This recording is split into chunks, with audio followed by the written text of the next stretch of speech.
Maybe it's time we made our new movie. Good idea, Scoob. But first we need a trailer. Oh, can you do the trailer guy voice? Well, let me give it a shot. In a world destroyed by evil, discover the epic origin story of the greatest team of heroes in the history of mystery. Not bad. Nailed it. Man, I enjoyed Scoob. You know, being a big fan of Hannah Barbera and a fan of Scooby Doo, this film really just brought me back. I like how they revisited a lot of classic, things from Hanna Barbera. You know, you had Captain Caveman, who was hilariously voiced by Tracy Morgan. I found that out because after I watched the film, I looked up the synopsis and who played the characters, and it was just a really great voice cast. But this movie really was just a lot of fun. It was the reason why you go to a movie. I mean, we can't go to a movie now, of course. I mean, there's people that are going to drive-in theaters and stuff, and I hear that they're building those all around now. At least they're thinking about it or starting to. What better way to keep the whole social distancing going, right? Anyway, what I liked about this film is that, like I said, the Captain Caveman, the voice threw me off at first. Then you find out it's Tracy Morgan. I go, yeah, that's the reason why. Because it was too familiar. I knew I heard his voice somewhere. I later find out it's Tracy Morgan, and I was tripping, like, whoa. But that and the whole battle cry of Captain Caveman, he actually did a good job, Tracy Morgan did, of doing the battle cry for Captain Caveman. We did see, Blue Facon in here, and Dynomutt, Dastardly, and also Muttley. We see, Captain Caveman has a name for the third skull, because in this film, it's all centered around 3 skulls. Dick Dastardly is looking for all of these. When he gets all 3, he's going to be able to unleash the, Cerebus, the 3-headed dog. And will unleash hell on, on the world. And, along the way, he lost Muttley. Muttley ended up getting sucked into the dark underworld, and couldn't come back because he wasn't the descendant of Paradis, who was the dog of Alexander the Great. And Scoob happens to be a descendant of said dog. When they bump into Blue Falcon and they work together in order to stop Dick Dastardly, just a lot of things happen, like the friendship of Scooby and Shag is threatened because the Blue Falcon likes Scoob better, likes him more, especially the fact that he knows that Scoob is an asset in order to defeat his arch nemesis, Dick Dastardly. And, it's one thing that when I was watching it, I'm like going, it's kind of rough, seeing Shag and Scooby going through their problems, because they're lifelong friends. I mean, we see them in the beginning as kids. They bump into each other on the beach. Scooby bails them out. I mean, not Scooby, but Shaggy bails Scooby out by telling the cop who was chasing Scoob because he stole a slab of meat and was rolling down the street like he was on like he was on a log, or a little log thing like they do in the water, right? Riding as a skateboard at times, and he pretty much tells Scoob, Shaggy is just, this, dog, and he says, yeah, it's my dog, and what's his name, and the whole thing, because we saw in the trailer, what's his first name? Scooby. What's his middle name? Doobie. What's his last name? Doo. And we see him as they grow up. Even after that, he has a chain with the SD on it. Scooby Doo. 10 years later, they are together, working alongside Mystery Inc. with Fred, Wilma, and Daphne, who they meet as kids beforehand on Halloween, and inadvertently they end up on a mission with them. They don't even know, right? Because the house is haunted. There's a haunted house, and these two kids take Shaggy's, bag of candy, throws it in the window, and so they go along with Fred and the gang, and they're able to unmask this so-called ghost. It ends up that he's a fence. He has all of these electronics, TVs, all the stuff in the back room. So he gets arrested, and before he gets taken away, he said, I would have gotten away with it if it wasn't for you meddling." He's about to say kids, and then the cop just closes the door on him. And the same thing happened when, toward the end, when this Dastardly was caught. It was able to, be able to go through that portal, and he was able to see Muttley again. And funny thing about that was the fact that when he had captured Fred, Wilma, and Daphne, they were able to escape. End up in an office of Dick Dastardly. They see a water dish, and it says Muttley on it. They ask him, "Who's Muttley?" And Dick Dastardly is like, "Oh, like he's so melancholy." He was so, describing his relationship with Muttley and how sad he was that Muttley volunteered to go through the portal in order to, get the riches and all that stuff. And the way he's saying it one way, how he didn't want Muttley to volunteer. He didn't want him to go there. He was begging him not to go. But when you see the action, it's totally opposite. "Oh, I didn't want him to go," but then you see him going like this, "Go, go." I didn't want him to volunteer. And he's the one that actually pushed Muttley. And then you hear Muttley in that famous voice of his, and of course that you hear that funny wheezing laugh of his. Which is so iconic when it comes to Muttley. And that's something that I always looked forward to when I would watch the cartoons back in the day. But speaking of the three-headed,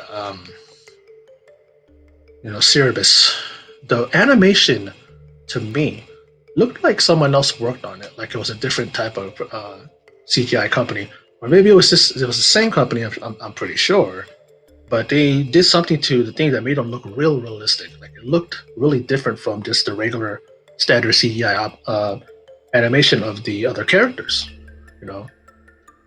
and I like and I like that. Man, I like the Rottens, where they kind of like these little robots that first appeared as bowling pins and bowling balls, and they're chasing after Scooby and Shaggy. Don't know why at that point. Then when they are just look like they're about to be trapped, they get beamed up to Blue Falcon's spaceship, and he tells them that he is a descendant of, they're after him because of that. We find out that Scoob is the descendant of Parodies, who was the dog of Alexander the Great, and his paw is the key. He's the key to opening up the gate. And in the end, when everything's all said and done, but they needed to, close the gate.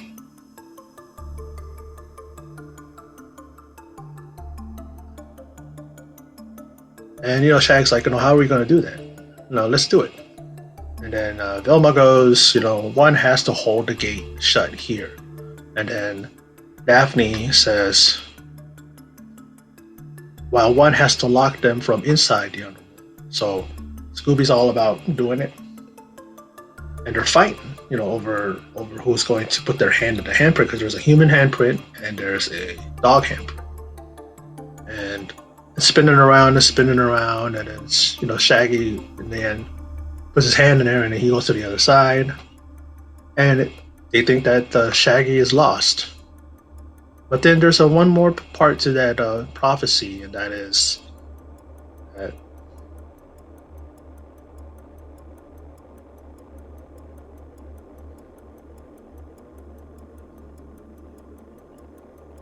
that is two friends whose friendship continues to grow. And Shaggy then goes, I mean, Scooby goes, okay, they say to Scooby, okay, go, you take care of it, Scoob. And he goes to this box or something that appeared. And he says, come on, Scoob. I mean, come on, Shag. You said that you would never leave me. And then all of a sudden, you see the door kind of get cut and then opens up, and out comes Shaggy.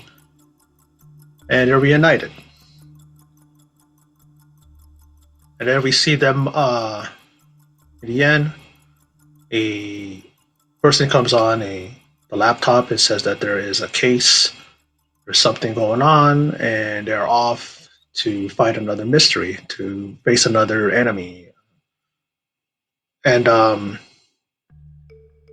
another thing that I like too is the opening. When after the opening scene and everything like that, and then they showed kind of like how it was reminiscent of the opening to the Scooby Doo Mysteries cartoon, the opening, the intro, and the song comes on, the Scooby Doo song, and then you see at certain points of it where it references, and it looks just exactly like how the opening of the original series was. I mean, original cartoon series was. You see the same robots, the same monsters, the same things here and there. It was pretty cool to see that. And you think about a movie that starts off with California Love, the rap song by Tupac and Dr. Dre. You can't go wrong with a movie that starts off that good. And then I thought they were going to have a lot of references to songs, because then there's a thing referencing Shaggy's loneliness and his lonely existence. Show Me the Meaning of Being Lonely by Backstreet Boys. He plays it on his cell phone. And One by Three Dog Night and Mr. Lonely. And I'm just looking at that. I was looking at that scene and I'm going, oh, okay, so this is actually modern day, It's actually not going to take place, because I think they want to, they want to be able to, what's the word, but it's like they want the kids of this generation to kind of identify with the movie. And they don't want to go back to like the 60s, the 70s, like that. And it's a good move, I guess, and it worked. The critics, I looked up some of the, reviews. It got 54% on Rotten Tomatoes. But I always said that I can't stand Rotten Tomatoes. They're not accurate. It's just a combination of all of the, reviews of critics. Critics have, just like us, they have opinions. They don't represent us with what we like. I like this cartoon. I like this animated movie. And they're trying to say that, they're trying to connect the Scooby Doo gang with characters from Hannah Barbera. And I'm like, yeah, of course. Why not?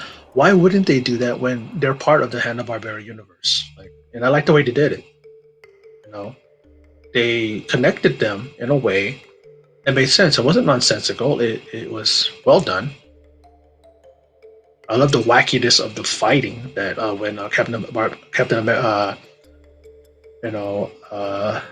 Caveman was fighting Scooby and Shag, right? And not Scooby and Shag, but Scooby and Blue Falcon. This is all the wackiness of like the wacky racers and that cartoon where you had that one cartoon where all of the Hanna-Barbera characters were in a race. It looks like Cannonball Run style. You know what I mean? And it was great. And I love just the feel of the movie. The introduction of these characters that are so iconic. It's just so great. To see, like I said, Dick Dastardly, Muttley. Captain Caveman, Scooby and the gang. You see Blue Falcon, Dynomutt, who's voiced by Ken Jeong. I found out later on. Jason Isaacs, he voices Dick Dastardly. Jason Isaacs, who played Lucius Malfoy in Harry Potter films.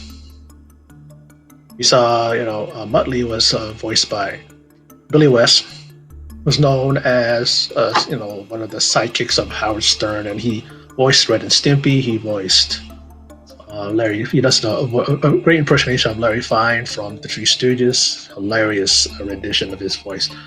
And we have Frank Welker, an iconic voiceover artist, and he did the voice of Scooby. He's the only guy from the original cast to be still involved with the franchise. And Mark Wahlberg, he played Blue Falcon, and Amanda Seyfried, who played the voice Daphne, and Zac Efron, who voiced Fred, and Gina Rodriguez, who voiced Velma. And it's a lot of fun, and I can just imagine these guys having fun voicing these characters, and you can tell that a lot was put into this movie because it was just really great visuals. I like the animation, the CGI that went into it, and it begs to have another a sequel. I mean, nowadays it's kind of tough right now because they're not making money on these films because they're releasing them to on demand and right away. This was supposed to be a theatrical release. I don't know if they made a deal with the cable companies, and the cable companies will pay them to be able to stream these. Don't know. I don't know how they go about that, but I hope that they do look into it. Because I'm looking forward to the next case to be solved by these guys. The mystery machine, the mystery Inc. and all that. And don't know if I mentioned it, but I may have because my mind's in a jumble right now because I'm kind of tired. But the only thing I didn't like about this was the Simon Cowell thing. Him being a possible investor because they want to expand Mystery Inc. And Scooby and Shag were auditioning for him, and then he did a typical Simon Cowell, comebacks and telling them that they're not good and that friendship doesn't matter in the end, stuff like that. And then he ends up being a part of the whole double unmasking thing, where at first he unmasked Dick Dastardly, it was Simon Cowell. They're almost like, well, how do you do all these shows, these competition shows, and then you're able to try to, in words roulette, to kind of paraphrase, like you're trying to want world domination and you're doing this, and then you're like, wait a minute, and then they unmask him again. It's Dick Dastardly. Dick Dastardly even said, no one ever does a double unmask, But his part, that part with the whole thing when they met him initially it was probably the only thing I didn't like about it. Kind of seemed like out of place, But I guess they needed to set that up so that at the end, when he did the first unmasking, they see Simon Cowell. Okay, because they met him earlier. But it was really wasn't needed. But at the same time, it really didn't ruin the movie. I enjoyed it. From the Rottens, who remind kids of the Minions, and even Dick Dastardly. Looks like the guy that's. I'm sorry because I'm not a big fan of Despicable Me, but the name of the main character, the main villain, kind of reminded me when you see Dick Dastardly, kind of reminded me of him. And just all the references when it comes to Hannah Barbera, and the possibility of if they have more movies, you'll see more characters, and that's actually pretty cool. But overall, the movie was, like I said, it was a blast. It was fun. And it's a movie that you just go and just watch it. Don't overanalyze anything. Don't ask yourself why. Are they trying to put these guys together with Hannah Barbera characters? Like I said, they're in the Hannah Barbera universe. I think they could. They can kind of connect and coexist. But yeah, the Blue Falcon's in a different lives in a different universe at the time. Then you have Captain K-Man from another time, stuff like that. But this day and age, they're doing all these crossovers, so why not, But anyway, that's my thoughts on Scoob, the CGI animated new film that involves the Mystery Inc. of Fred, Daphne, Vilma, Shag, and Scoob. And will there be a sequel? Time will tell. And I hope that does happen because I enjoyed this very much. But that's my video. And for those of you who stopped by and checked it out, I appreciate it. And in closing it as always, take care.